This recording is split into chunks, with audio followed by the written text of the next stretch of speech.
Kids today don't understand what saving money meant back then.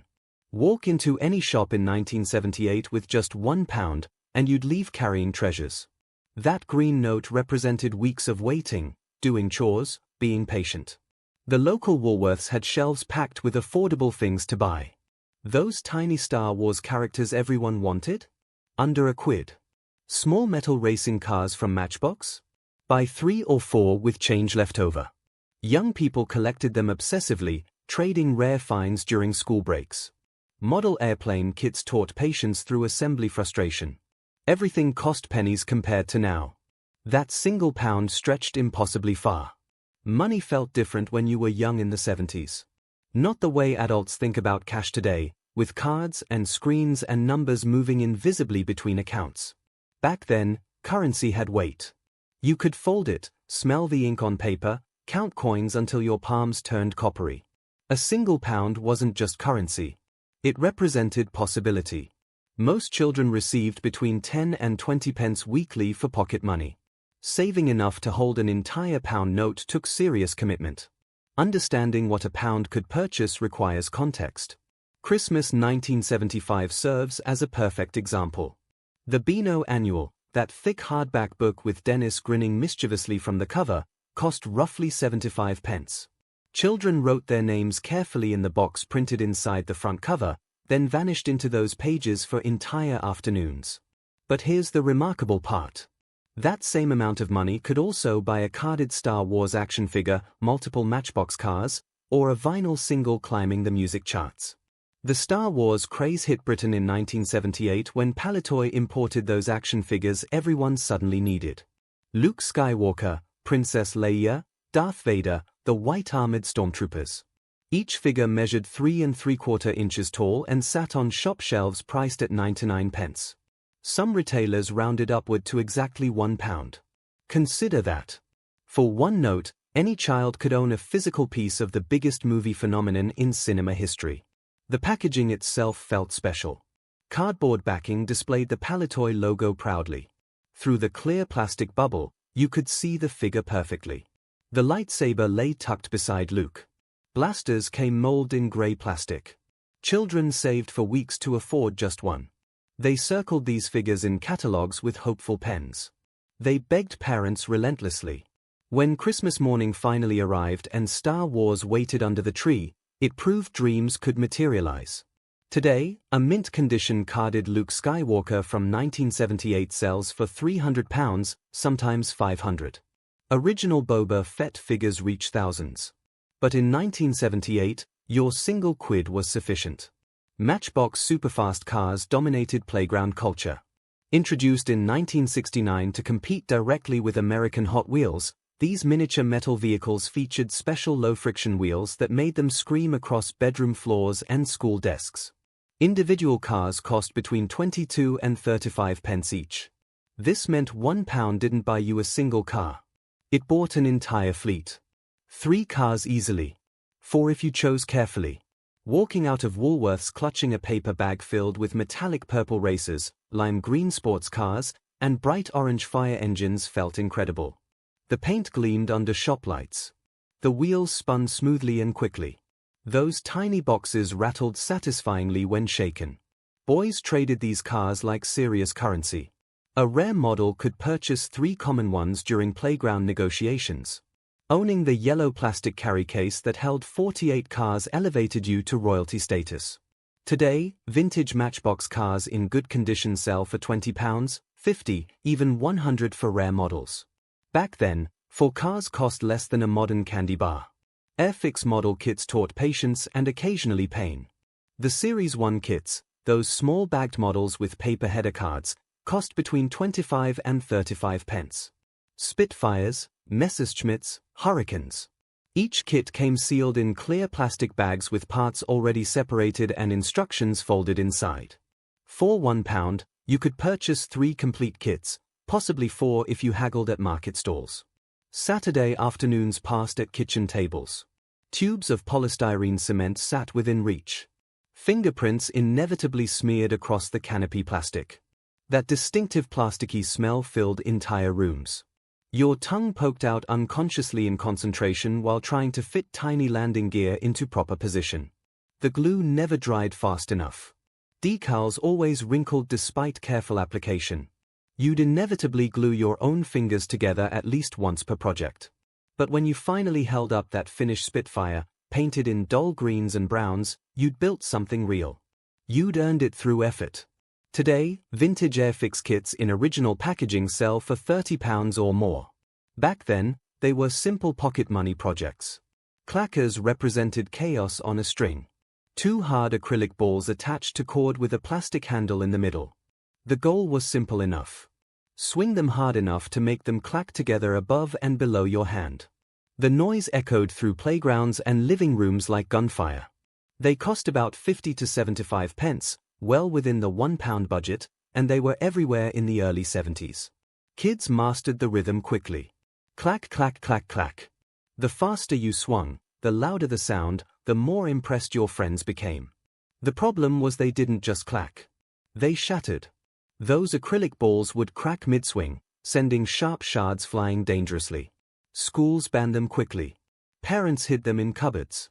By the mid-70s, they disappeared from shelves entirely. But for a brief, glorious window, clackers were the ultimate Christmas present. Dangerous, loud, and absolutely brilliant. Today, vintage clackers sell for £20 to £40 on eBay, mostly purchased by people who remember the bruises fondly. Top trumps turned playtime into statistical warfare. Launched in the UK around 1977, these card decks featured cars, tanks, planes, even horror monsters. Each card had statistics printed clearly. Top speed, horsepower, wingspan, terror rating. They cost about 50 to 60 pence per pack. The game was beautifully simple. Shuffle the deck, deal the cards, then take turns reading out your highest statistic. If your Porsche 911's top speed beat your friend's Ford Escort, you won that card. Winner took all. Arguments erupted constantly over whether acceleration beat cylinder count. Friendships were tested over whether a Spitfire's firepower trumped a Lancaster's bomb load. Every boy had a favorite deck tucked in his coat pocket. The cards bent and became grubby from hundreds of playground battles. For £1 you could buy a pack and still have change for sweets. Today vintage top trumps decks in good condition sell for £10 to £30. Back then they were just cards, but they turned every break time into war. The Beano Annual was Christmas tradition. Every year without fail it appeared under the tree. A hardback book filled with Dennis the Menace, Minnie the Minx, the Bash Street Kids and Roger the Dodger. It smelled like fresh paper and printer's ink, and cost between 60 and 85 pence. On the inside cover, there was always a box. This book belongs to followed by a blank line. You'd write your name in careful letters, sometimes adding the year. Then you'd disappear into it for hours, reading the same strips repeatedly, laughing at jokes you'd already memorized. The Beano Annual wasn't flashy. It wasn't electronic. But it was reliable. Every Christmas there it was, predictable as sunrise. Today vintage Beano Annuals from the 70s sell for £5 to £15 depending on condition. But the memory of opening one on Christmas morning remains priceless. 7-inch vinyl singles were pure magic.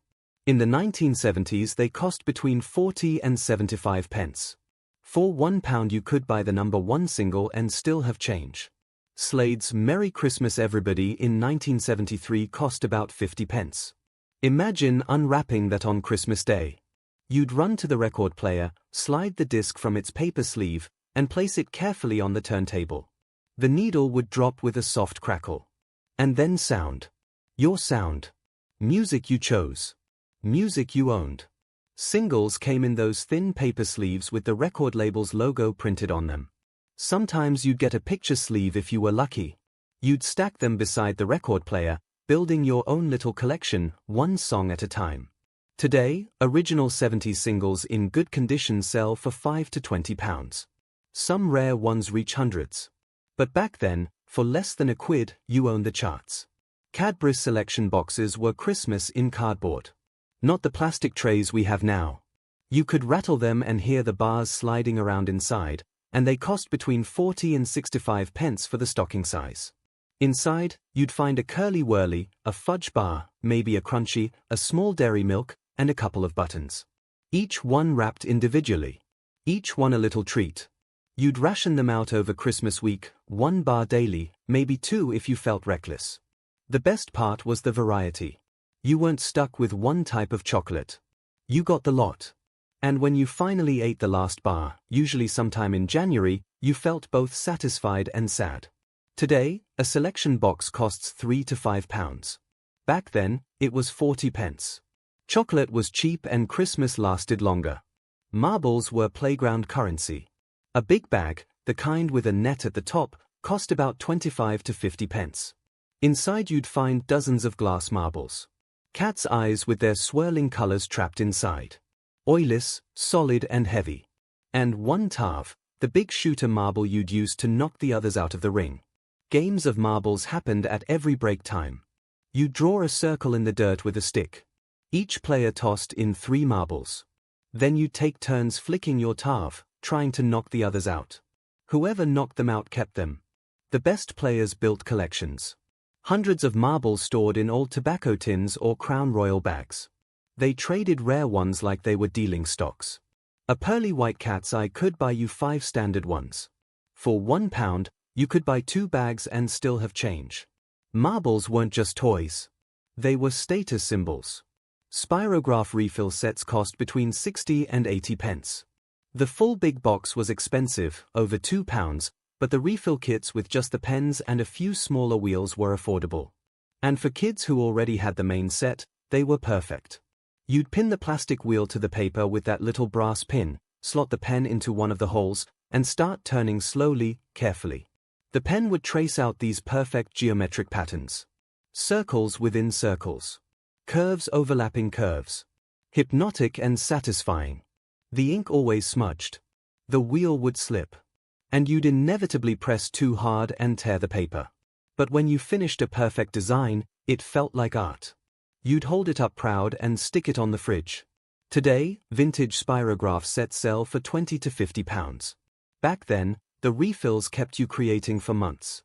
A tube of giant Smarties cost about 20 to 30 pence. Not the small boxes. The big cardboard tube with the plastic lid. The kind you could rattle like a maraca. And each lid had a letter of the alphabet printed on it. Kids collected those lids.